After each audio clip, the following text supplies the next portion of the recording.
appropriate age, you know murder's wrong. Now, why would it be wrong if there was no God? It would be just your opinion. Yeah, and if there was a God, it would be just God's opinion that murder is wrong. Now what?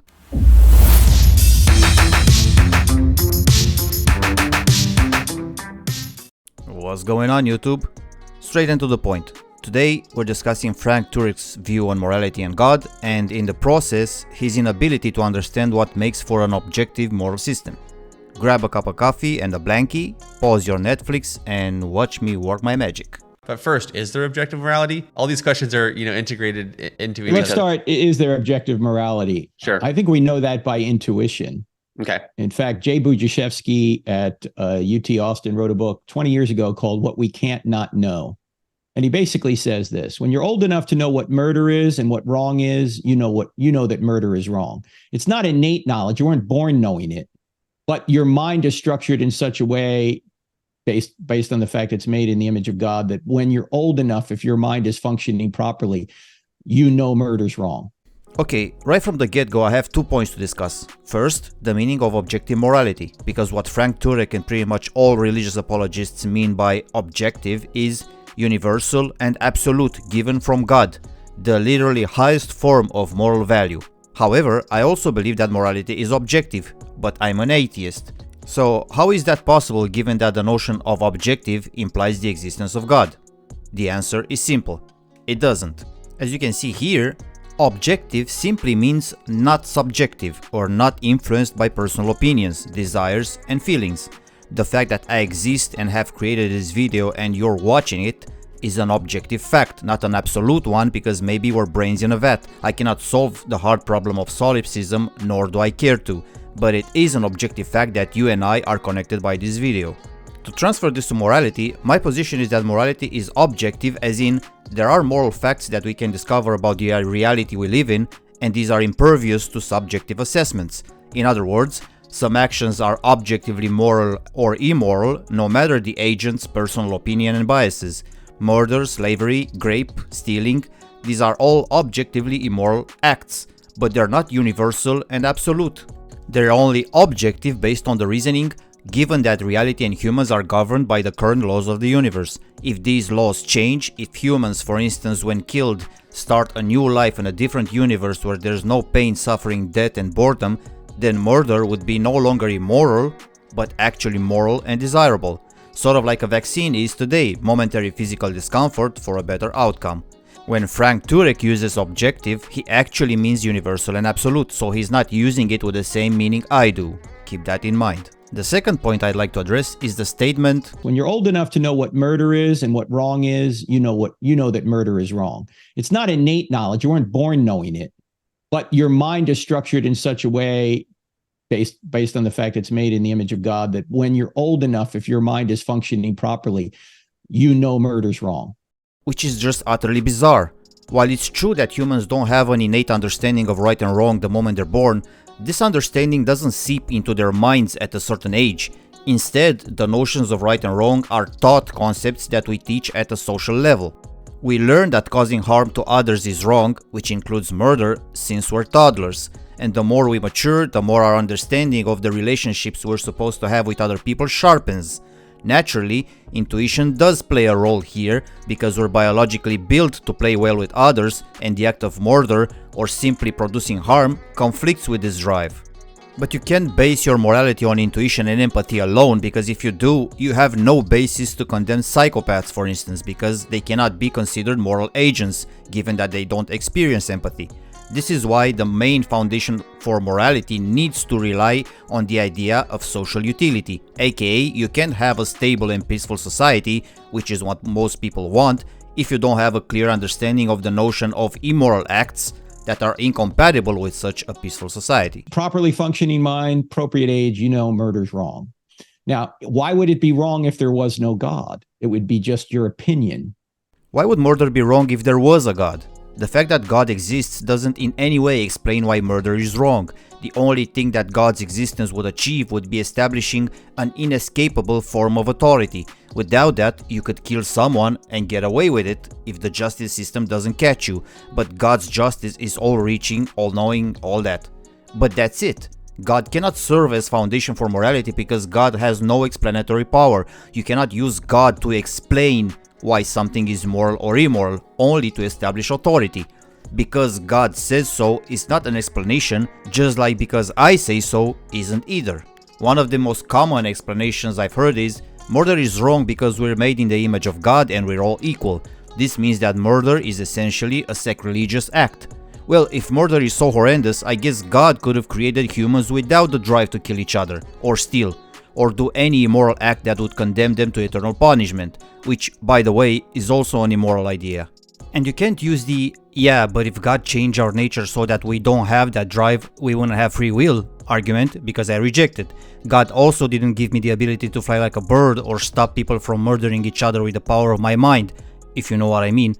So I would argue God already gave me a limited nature, yet you don't think humans don't have free will because of that. And if there's no purpose to life, as atheists say, then you can't say here's the right way to live life and the wrong way to live life.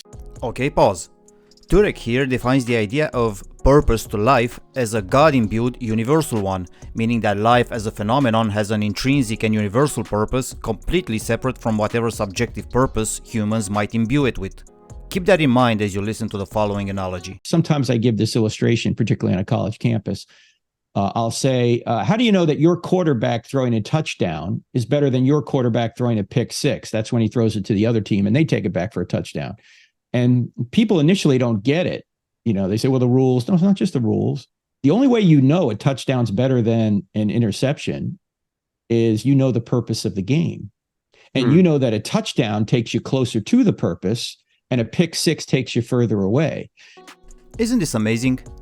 Turek claims that life has an objective, aka universal, purpose, and if you don't believe it does, you cannot make objective moral claims.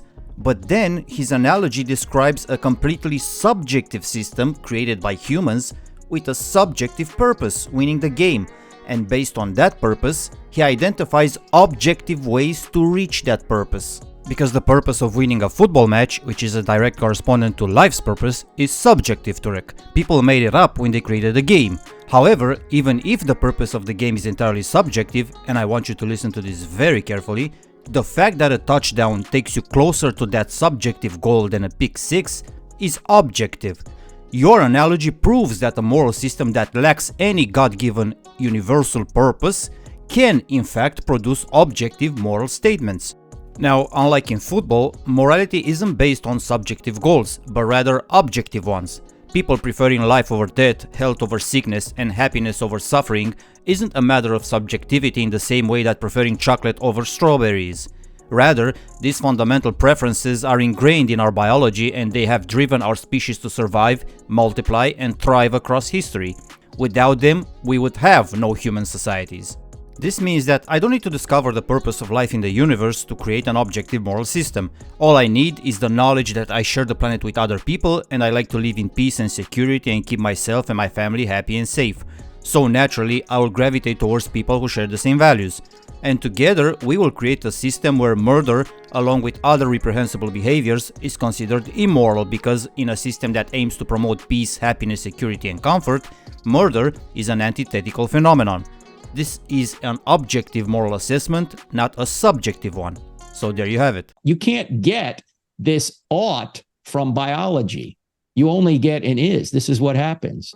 Well, yes and no. I kind of agree that biology doesn't necessarily inform you on what you ought to do. The problem is that you're already doing it, and this whole is-ought debate is simply a form of post hoc analysis. I'm going to paraphrase Sam Harris here just so you can better understand what I'm saying. Given that we live in a universe where people can experience pain and suffering, and given that you don't want to experience pain and suffering, you ought not to place your hand on a hot stove. The problem is that I don't even need to convince you that you ought not to do that, because you already agree with me. To use this same view on the notion of objective morality, I don't need to convince you to value life over death, health over sickness, and happiness over suffering. You already do. So when you have someone who plays the devil's advocate and says something like, what if I don't value these things and I simply want to cause harm? How can you say I'm being immoral? Keep in mind that this is all they're doing. They're playing the devil's advocate, because in reality, they do value these things. So the foundation of our moral system is largely based on our survival instincts and social behavior that compels us to form social groups with others around us. These biological tendencies are ingrained in the human species, and outliers are just that, outliers. And the outliers cannot form human societies unless they revert to the objective moral oughts, value your and other people's well-being. How do we have moral obligations if there is no, first of all, is no moral standard and is no authority to say you ought to behave this way? You don't get moral obligations. You might get moral sentiments. You might get, I have this idea that love is better than murder, but you're not obligated to obey love is better than murder. But you are obligated. See, this is what I was saying about outliers. If you want to live peacefully in society with others, you are obligated to deem murder immoral and refrain from it, because, like I explained, murder is antithetical to the idea of a stable, thriving and peaceful society. I believe it is antithetical to the notion of a human society as a whole. This simple fact is what deems murder as objectively immoral. And if you don't care to bow to this standard, that's fine. You're simply immoral and have no place in society. Now, I think the following segment is very important because it shows that Frank Turek really doesn't have a coherent moral system, one that would actually explain why some behaviors are objectively moral or immoral. Wouldn't the eugenics that you were talking about actually be moral if the end goal was that the fittest would survive? If that's the definition of what is moral, is the human species becoming stronger and more healthy people going forward in history, then this is something I don't understand. I've never heard like an atheist or evolutionary ethicist answer this particular question. That seems to be actually moral according to that view. And if there is no God, not even human flourishing is good. If you're going to say human flourishing is the standard, you could also ask which humans? The Nazis or people oppose the Nazis? Again, you have no standard by which to judge that. It's those who oppose the Nazis. I know this sounds complicated, Frank, but it really isn't. The standard I'm using when I decide the foundation of morality is based on the startup question, what world would I like to live in? Because you see, I value my life and well-being, and I value the lives and well-being of my family and those around me. So, in theory, I could go full Nazi or racist or support slavery or adhere to any unjust system, including eugenics. Sure, that is a possibility. However, such a system would only be advantageous to me and those I love so long as I'm among the privileged ones. In a society based on the notion of survival of the fittest, I better be the fittest, right? So, where am I going with this? My point is that a society based on inequality and unjust privilege can always swing one way or the other. Today, I may be the privileged one, because I made sure of that. But tomorrow maybe I'm not. Today I may live in a society that promotes institutional racism against blacks, but tomorrow the same society may promote institutional racism against whites, and then I'll find myself and my family at the pointy end of the sword. I don't want to support genocide against any particular group of people because maybe society will, at some point, support genocide against my group of people. I don't want to push eugenics because at some point a different form of eugenics may decide to throw me and my family out of the pool. You get the point. So, the only way to circumvent these issues is to support a fair society where everybody is equal under the law and holds the same moral value. Does this sound like an egocentric view of morality? You bet it does. But I would argue only living people care about morality, and in order to remain alive and participate in society, I need to consider my interests first. This isn't all that matters, of course, because empathy, the sense of justice and fairness, and the willingness to help others are also critical pillars in any moral system. But nothing weighs more than self-preservation and the idea that if you want to thrive and live in peace with others, you're forced to create a just and objective moral system for all. And the way I see it, this form of reasoning is more conducive to the idea of a fair and objective moral system than your bankrupt proclamation of divine authority. Okay, so I'll end it here, although I am aware that no discussion on morality is ever long enough. However, I believe that I presented enough to make my case, even if it may not be fully fleshed out. Before I go though, I do want to present some of the objections I typically get whenever I discuss the notion of objective morality with others. If morality is objective, Tell me, what's the objectively moral good decision in this particular situation? The fact that I proclaim morality as objective doesn't in any way imply that I have moral answers to all moral situations you might imagine. Rather, it implies the idea that objectivity is the highest standard that a moral value can and should aspire to. In other words, that you can identify some moral values as objective. This doesn't mean you can do the same for all moral situations. In fact, I would argue we can do the same for most, and more importantly, that some moral situations might not even have an objective moral answer.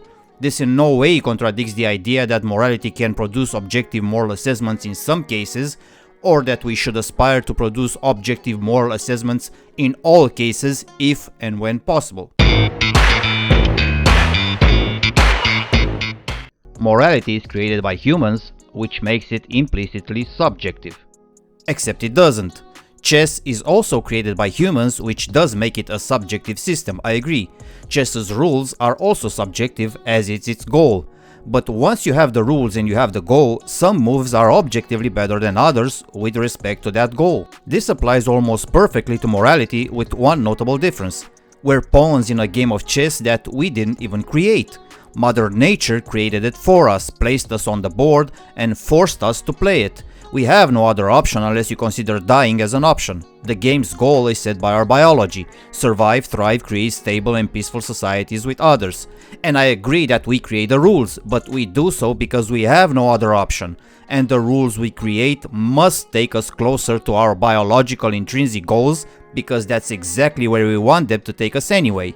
There's nothing subjective about this. At most, you have the illusion of subjectivity. Not all people subscribe to the objectivity of a given moral value, so you can describe that moral value as objective. People's opinions about an objective moral value are irrelevant and don't impact the value's objective status. You know how I know that? Because the notion of objective, by definition, is impervious to the human subjective perception. This is how objectivity is defined. You don't claim that taking your opponent's queen in a winning move is not objectively good simply because you have someone who disagrees with you. That's still an objectively good move with respect to the goal of winning the game. Apply the same reasoning to the objective moral value of your choice and you'll see the equivalence. How is morality objective if what's objective changes depending on the case? That's because morality is objective, not absolute. This makes morality situational. For instance, taking someone's life to steal their money is objectively immoral, but taking someone's life in self-defense is no longer objectively immoral, but I would argue it's objectively neutral, if you wish.